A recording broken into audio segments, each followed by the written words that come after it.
je vous invite à vous installer confortablement et à fermer les yeux. Et peut-être que le son que vous entendez un jour comme aujourd'hui, lors d'une séance comme celle-ci, sortir de mon tambour océan va vous faire partir en mer.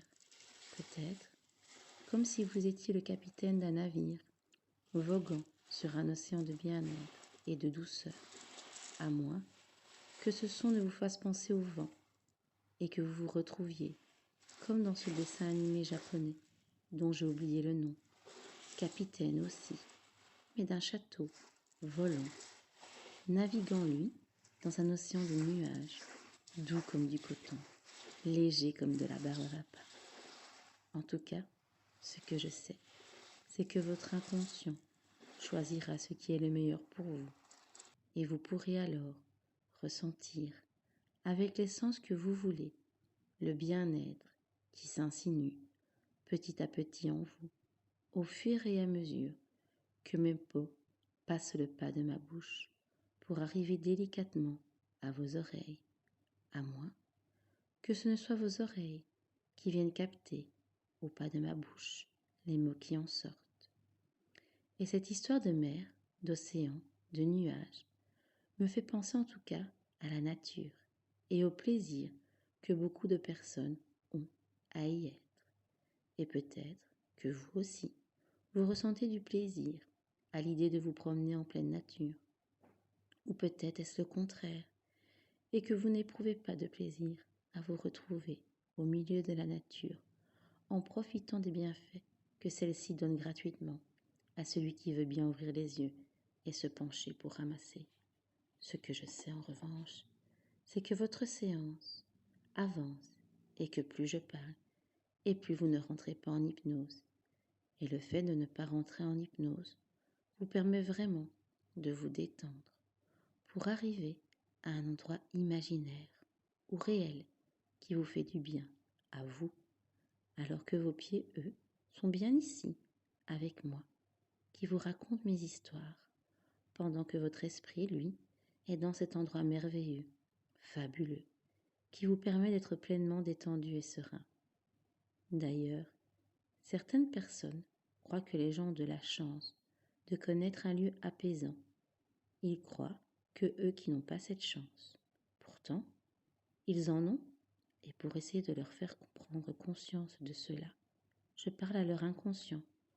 Ou bien est-ce leur inconscient qui, en m'écoutant de façon consciente, attire à lui la chance qu'il mérite?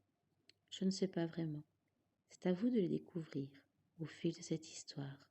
En tout cas, ce que je sais, ce que je répète toujours, c'est cette phrase que ma grand-mère aimait me dire, que je ne comprenais pas forcément en étant enfant, mais dont j'en prends toute la mesure maintenant. Et comme elle me fait du bien, j'aime la partager avec les personnes qui ne se croient pas chanceuses. Cette phrase, la voici. La chance ne doit rien au mérite, pourtant on mérite tous d'avoir de la chance. Et c'est souvent, une fois que cette phrase a été entendue, que les gens entrent plus profondément en hypnose, comme s'ils descendaient un bel escalier en colimaçon, fait de fer forgé, par un artisan sculptant encore le fer à l'ancienne. Cet escalier est tellement superbe que les gens le descendent avec admiration. La vue capte en premier sa beauté, suivie très vite du toucher qui ressent la noblesse du matériau utilisé, suivi par l'odorat. C'est difficilement explicable, mais on sent le fer travailler avec amour.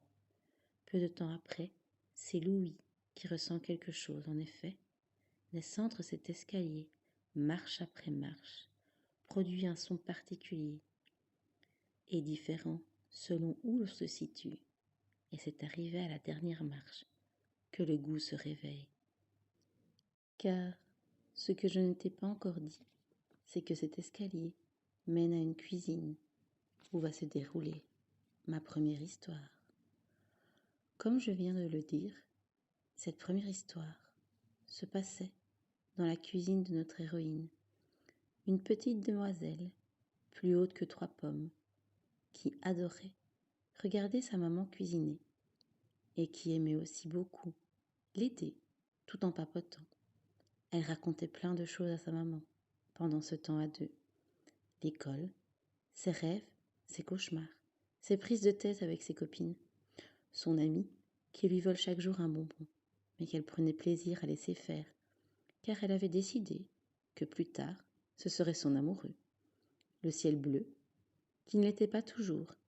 Et puis, pourquoi il n'était pas bleu comme la mer, qui d'ailleurs, elle ne l'était pas vraiment. En fait, elle se posait aussi énormément de questions. Parfois, elle parlait tellement que sa maman se fâchait un peu et lui demandait de se taire, car elle n'arrivait plus à se concentrer sur sa recette, et qu'elle perdait le fil conducteur, comme elle disait. Avant, notre demoiselle était un peu triste de cette réaction, et elle aurait pu croire que sa maman ne l'aimait pas suffisamment, comme elle était. Mais avec le temps et les explications de sa maman sur les émotions, telles que la colère, elle avait compris qu'il n'en était rien, et qu'elle était aimée, telle qu'elle était, parfois bavarde et parfois pas. Elle était déjà suffisante et pleine de jolies nuances à aimer. Et je me disais que peut-être, vous aussi, en écoutant cette histoire, vous pourriez prendre conscience que vous êtes pleinement aimé tel que vous êtes. Notre petite demoiselle, forte de cette constatation, continuait donc d'accompagner sa maman dans la cuisine, et quand celle-ci s'énervait, et en sachant ce qu'elle savait, elle ne se laissait pas gagner par la tristesse. Elle écoutait l'émotion de sa maman, et elle allait jouer plus loin. Elle reviendra un autre jour avec ses questions. Un jour, notre petite décida de retourner seule, dans la cuisine. Elle vit d'abord, ou sentit d'abord, ou les deux en même temps, je ne me souviens plus très bien. En tout cas, ce qui est certain, c'est qu'elle repéra le délicieux gâteau qui était en train de refroidir sur le plan de travail. Vous vous en doutez, la tentation fut trop grande. Elle grimpa sur une chaise pour atteindre le quai qui refroidissait tranquillement. Mais oups!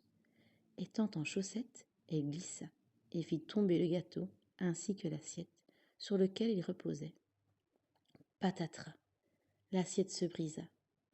Elle aurait pu cacher sa bêtise, mais elle prit le temps de s'arrêter et de réfléchir à la situation.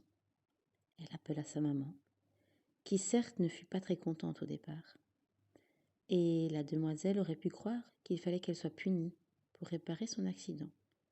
Mais sa maman et elle prirent le temps de discuter, et elles trouvèrent ensemble une solution qui n'incluait pas la punition. Elles réparèrent plutôt l'assiette, en utilisant une technique qui s'appelle le kintsugi.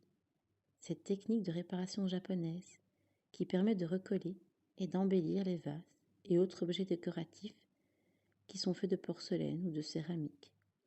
L'idée étant de revaloriser un objet cassé en assemblant et en recollant ses morceaux, puis en dorant les fissures apparues suite à la chute de l'objet. À la fin, en fait, l'assiette n'en fut que plus belle.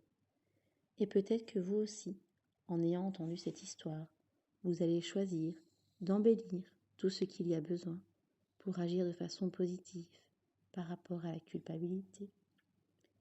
Et nous voici déjà au moment de ma dernière histoire.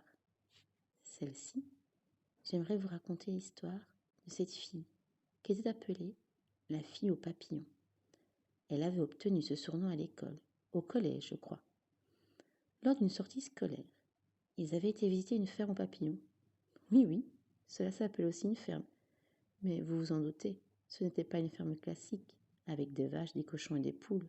Non, c'était un endroit où il n'y avait que des papillons, des centaines de papillons, si même pas plus. Ils virevoltaient dans un espace qui ressemblait à une grande serre, chauffée et entourée de toutes sortes de plantes. Et pour en revenir à notre jeune personne, lors de cette sortie, à peine rentrée dans la serre, une multitude de papillons étaient venus se poser sur elle et ne l'avaient plus quittée. Et c'est ainsi qu'elle avait obtenu ce sobriquet, qu'elle trouvait assez incongru, étant donné qu'en fait, elle n'aimait pas vraiment les papillons. Elle n'avait jamais osé le dire, et elle avait du mal à comprendre pourquoi. Elle aurait pu continuer à vivre ainsi, avec ce sentiment étrange, sans arriver à accepter qui elle était vraiment. Mais un jour, au détour d'une promenade, dans un parc, Un papillon vint se poser sur sa jambe. Elle le regarda et eut une soudaine envie de lui parler. Oui, je sais, cela peut paraître étrange, mais elle décida de s'écouter et de lui dire tout ce qu'elle avait sur le cœur. Tu sais, petit papillon, je vais être honnête avec toi. En fait, je ne t'aime pas plus que cela. Et je me rends compte que je n'ose pas le dire, car pour la majorité des gens, c'est l'inverse. Généralement, les gens t'aiment beaucoup. Je me rends compte que l'impression étrange que je ressens cache en fait de la peur. Oui, c'est ça. J'ai peur qu'on ne m'aime pas et que l'on me juge pour l'opinion que j'ai de toi. À ces mots, elle eut l'impression que le petit insecte la regarda, la salua et décida de prendre son envol. La jeune fille, quant à elle, se sentit soulagée d'avoir pu se confier et d'avoir réussi à identifier son émotion cachée derrière son sentiment étrange, et cela lui permit de l'accepter. En rentrant chez elle, elle décida de raconter sa rencontre et sa prise de conscience à sa famille, et sa petite discussion. Et elle aurait pu avoir peur et croire que sa famille ne l'aimerait plus. Mais cette réflexion, cet après-midi-là, lui avait permis de comprendre que les autres l'aimeraient, telle qu'elle était. Et je ne sais pas si en rentrant chez vous, vous aurez des prises de conscience à partager en famille. Mais ce que je sais, c'est qu'une séance d'hypnose comme celle-ci agit toujours positivement sur le sentiment de culpabilité. Imaginez maintenant, avec l'essence que vous voulez, que vous êtes le capitaine de votre navire interne et qu'une tornade de positivité et de bienveillance vienne tout balayer sur votre navire. Cette action va vous permettre de mettre les curseurs à jour. Par exemple, elle va vous permettre de mettre le curseur de votre culpabilité au niveau juste pour vous et ainsi vous sentir libéré de ce sentiment. Chaque rouage de votre navire interne est ainsi nettoyé par cette eau porteuse de bienveillance et de douceur. Elle vous permet d'accueillir toutes vos émotions et toutes les parties de vous, de télécharger toutes les mises à jour qui sont nécessaires à votre bien-être, comme par exemple celui d'atténuer la culpabilité. Dès maintenant, votre inconscient fait son maximum pour votre épanouissement. Il fait tous les réglages positifs nécessaires par rapport à la culpabilité. Vous trouverez l'équilibre parfait entre toutes les parties de vous et vous vous sentez plus apaisé. Imaginez-vous, prochainement, heureux de voir que cette séance vous a fait du bien, que votre rapport à la culpabilité est nuancé, de constater que cette séance a fonctionné, que vous êtes épanoui et serein, que tout est parfaitement dosé. D'ici quelques instants, vous allez pouvoir revenir à la réalité. Votre inconscient va continuer à faire tous les changements nécessaires à votre bonheur dans les heures et les nuits qui viennent. Et quand vous le souhaiterez, au rythme que vous voulez, vous pourrez réunir toutes les parties de vous et revenir ici et maintenant, au moment présent, et simplement rouvrir les yeux.